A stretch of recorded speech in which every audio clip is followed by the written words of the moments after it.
Pluto planet कौन सा Sierra है और मौजूद कहाँ है? इसे दरियाफ्त किसने किया? क्या ये 2023 में सूरज से टकरा कर तबाह हो जाएगा या ये हमारे सोलर सिस्टम में हमेशा के लिए रहेगा?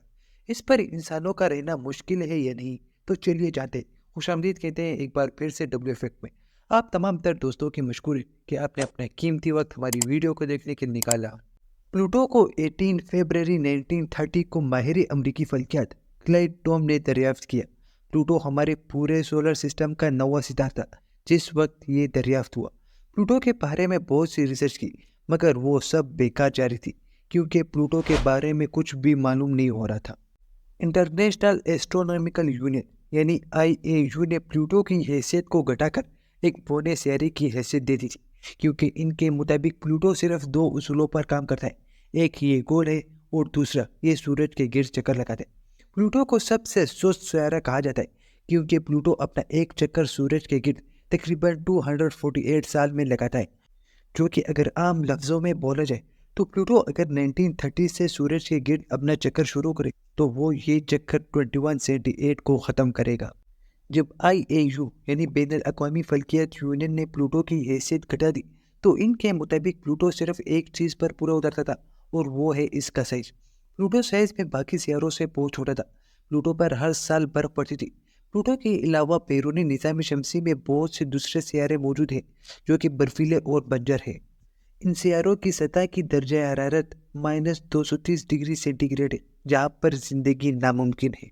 प्लूटो पर रिसर्च करने के लिए नासा ने 19 जनवरी 2006 को एक स्पेसक्राफ्ट छोड़ा जिसका नाम न्यू होरिज़ोन था। न्यू होरिज़ोन से एक बात वाज़ेह हो गई थी कि प्लूटो बाकी सियारों की तरह बर्फीला नहीं है। न्यू होरिज़ोन स्पेसक्राफ्ट ने जब नासा को तमाम तर तस्वीर और दीगर डेटा फराहम कर दिया तो नासा को वहाँ एक और हैरत ज़दा बात पता चली कि प्लूटो पर पानी के साथ नाइट्रोजन भी है। क्या प्लूटो हमारी ज़मीन या सूरज से टकरा सकते हैं? तो इसका जवाब है बिल्कुल नहीं। अगर बात करें सूरज से टकराने की तो प्लूटो सूरज तक पहुंचने से पहले ही तबाह हो जाएगा क्योंकि प्लूटो सूरज से बहुत छोटा है। अगर प्लूटो अपनी ऑर्बिट से निकलकर सूरज की तरफ गया तो ये सूरज तक पहुंचने से पहले ही तबाह हो जाएगा। प्लूटो भी सूरज तक उतना ही फासला रखता है जितना कि हमारी ज़मीन से सूरज तक है। इसलिए अगर प्लूटो गलती से भी सूरज की तरफ गया तो इसके नतीजे में प्लूटो मुकम्मल तौर पर ख़त्म हो जाएगा। अगर प्लूटो हमारी ज़मीन की तरफ आया तो तब नुकसान प्लूटो का होगा या हमारी ज़मीन का? प्लूटो का हमारी ज़मीन की तरफ आना, इस बात का जवाब भी नासा और मुख्तलिफ साइंसदानों के पास है। प्लूटो का हमारी ज़मीन की तरफ आना ये एक नामुमकिन सी बात है क्योंकि अगर प्लूटो ने अपना ऑर्बिट छोड़ दिया तो सोलर सिस्टम में मौजूद किसी और प्लेनेट से टकरा कर तबाह हो जाएगा जिसके चांसेस बहुत ज़्यादा हैं। प्लूटो पर 1930 से ही कोई भी इंसान नहीं गया रहने के लिए। यहाँ तक कि प्लूटो को दरियाफ्त करने वाले एस्ट्रोनॉमर इसने भी कभी ये तस्वर नहीं किया कि प्लूटो पर ज़िंदगी गुजारी जाए। क्लाइड टॉम के मुताबिक प्लूटो पूरा सियारा नहीं, प्लूटो साइज में भी छोटा है और प्लूटो की सतह पर बर्फ भी बहुत ज़्यादा है। इस वक्त पूरे सोलर सिस्टम में ऐसा कोई भी प्लेनेट नहीं जहाँ पर स्पेसक्राफ्ट ना भिजवाया गया हो। नासा के मुताबिक पूरे सोलर सिस्टम में इंसानों के रहने के लिए जो जगह है वो है मार्स।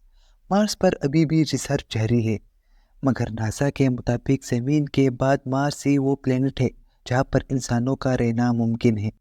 मार्स पर भी कुछ चीज़ों की कमी है जिसकी बिना पर मार्स पर रहना मुश्किल बन सकता है। इंसान को ज़िंदा रहने के लिए ऑक्सीजन, पानी और हवा चाहिए होती है। इसके बिना पर इंसान कहीं भी ज़िंदा नहीं रह सकता। मरीख पर जो चीज़ नहीं है वो है ऑक्सीजन। ये हवा का सिर्फ 1% का 10वां हिस्सा है जो कि इंसान की ज़िंदा रहने के लिए काफ़ी नहीं। मार्स पर अगर कोई ऑक्सीजन फराहम करने वाली स्पेस सूट के बगैर जाएगा तो वो 1 सेकंड में ही मर जाएगा।